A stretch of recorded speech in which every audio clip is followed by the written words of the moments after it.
Anggota tetap Dewan Keamanan PBB yang memiliki hak veto memberikan pengakuan terhadap Palestina. Keempat negara anggota Dewan Keamanan PBB yang mengakui Palestina yakni Tiongkok, Rusia, Inggris, dan juga Perancis. Sementara Amerika Serikat tetap menolak pengakuan terhadap Palestina. Dewan Keamanan PBB adalah badan utama PBB yang bertanggung jawab menjaga perdamaian dan keamanan internasional. Anggota terdiri dari 15 negara, 5 diantaranya merupakan anggota tetap yang punya hak veto. Hingga saat ini lebih dari 150 negara telah mengakui Palestina. Today, many of Iran's former military commanders, in fact, I can say almost all of them, are no longer with us. They're dead. Saudara, Palestina berulang kali mendapat dukungan mayoritas negara anggota PBB. Namun upaya itu selalu terbentur dengan hak istimewa yakni hak veto yang dimiliki 5 negara Dewan Keamanan PBB. Hanya Amerika Serikat yang hingga kini enggan mengakui Palestina. Kita bahas petang ini sudah bersama kami bergabung lewat sambungan Zoom Teguh Reza Shah, pakar hubungan internasional dari Universitas Padjadjaran. Selamat petang Pak Reza. Selamat petang Indonesia. Pak Reza, cuma satu Amerika Serikat dari 5 negara yang punya hak veto yang belum mengakui Palestina. Amerika Serikat sejauh ini atau sejauh mana hak veto ini bisa melemahkan legitimasi PBB untuk bisa mengakui Palestina?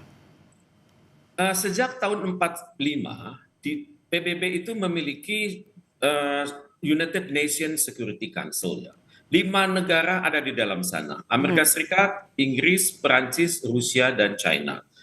Intinya adalah kalau satu negara saja dari sana yang menggunakan veto, berarti apapun hasil terbaik dari rancangan resolusi yang dibuat di Dewan Keamanan itu tidak akan berjalan. Sampai nanti resolusi tersebut direvisi atau dibuat lebih fleksibel sehingga dirasa oleh Amerika Serikat ini menguntungkan dia dan juga menguntungkan Israel. Jadi dalam hal ini tetap suasana tidak berubah walaupun Perancis dan Inggris sudah mengakui Palestina, tapi kita belum tahu bagaimana perilaku mereka kelak di dalam Dewan Keamanan PBB. Karena pengakuan dari Inggris dan Perancis ini sifatnya dibuat oleh kalangan eksekutif, tidak mungkin belum dikonsultasikan dengan kalangan legislatif mereka, dan ini hanya dibuat dalam pandangan saya temporer karena tekanan sangat besar dari masyarakat.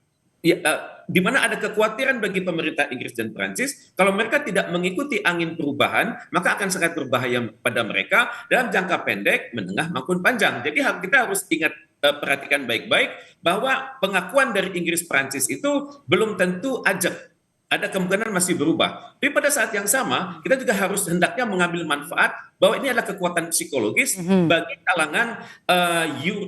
kalangan Eropa. Juga kekuatan psikologis bagi negara-negara yang tergolong dalam Commonwealth of Nations dan juga negara-negara yang termasuk pada Francophone agar mereka mengikuti jejak dari Inggris dan Prancis. Seperti kita ketahui bersama, masih ada negara yang berbeda pendapat, misalnya di kalangan negara yang menolak Palestina itu antara lain Papua Nugini. Padahal Papua Nugini adalah mantan kerajaan Inggris. Kemudian masih ada lagi di Pasifik Selatan, itu negara-negara seperti Palau yang saat ini bergabung dengan Amerika yang berada dalam kepemimpinan psikologis Amerika Serikat, dan juga ada Nauru. Jadi Nauru ini sebenarnya berada mantan negara Commonwealth. Jadi harapan saya adalah kalau Inggris dan Perancis benar-benar mendukung kemerdekaan Palestina, dan maka kemungkinan besar akan terjadi perubahan di kalangan negara yang abstain maupun yang tidak. Tapi bagaimanapun ini suatu perkembangan. Cuman masalahnya, apakah Inggris dan Perancis nanti akan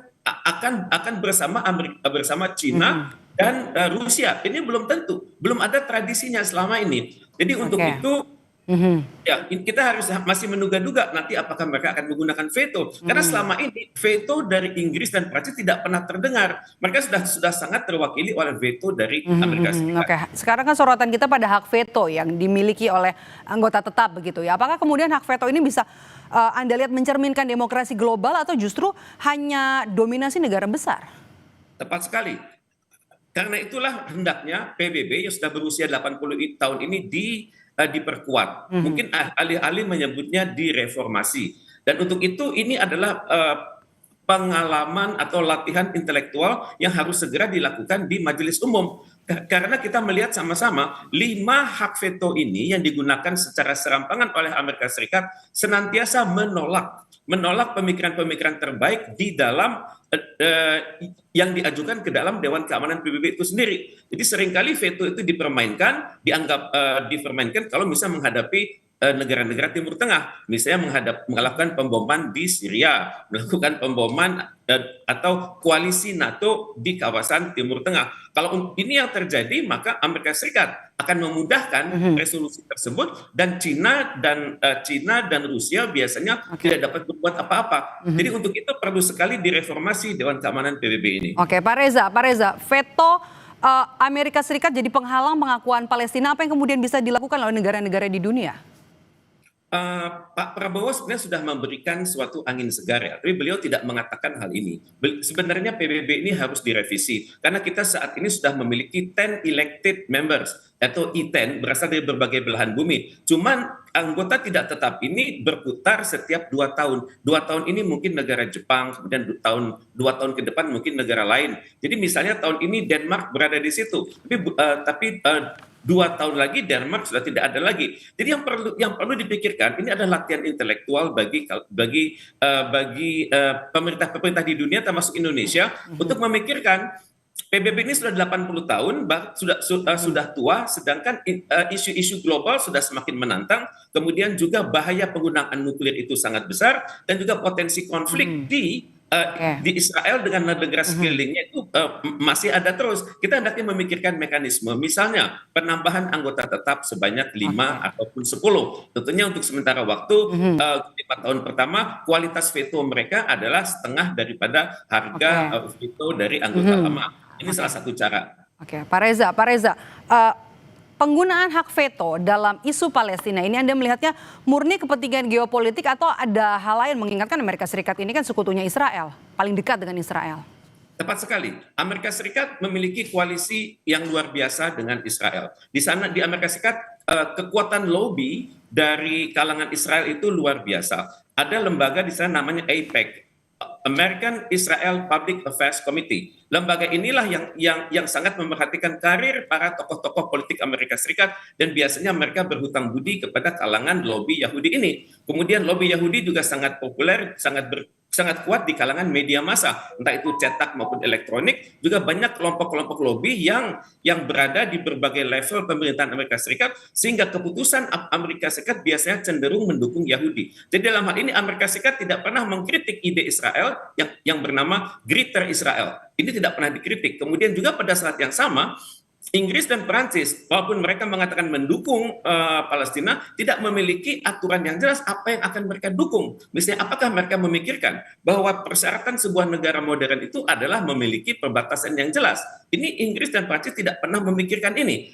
Mungkin Inggris melakukan, tapi apakah yang dilakukan itu akan disetujui oleh Amerika Serikat? Apakah akan disetujui oleh Perancis? Kemudian juga Inggris tidak memikirkan bagaimana bisa membangun masyarakat Palestina yang bisa mengelola diri sendiri. Tidak pernah dikatakan ide-ide itu. Jadi hal ini saya berpikir ada potensi pengakuan ini sifatnya jangka pendek dan kemungkinan besar kalau pemerintahnya Inggris dan Prancis merasa tidak stabil, mungkin mereka melakukan perubahan-perubahan. Sifatnya masih jangka pendek ya. Terima kasih sudah berbagi perspektif di Kompas Petang hari ini Pak Reza. Teguh Reza Syah, pakar hubungan internasional dari Universitas Padjadjaran. Sehat selalu Pak Reza. Terima kasih.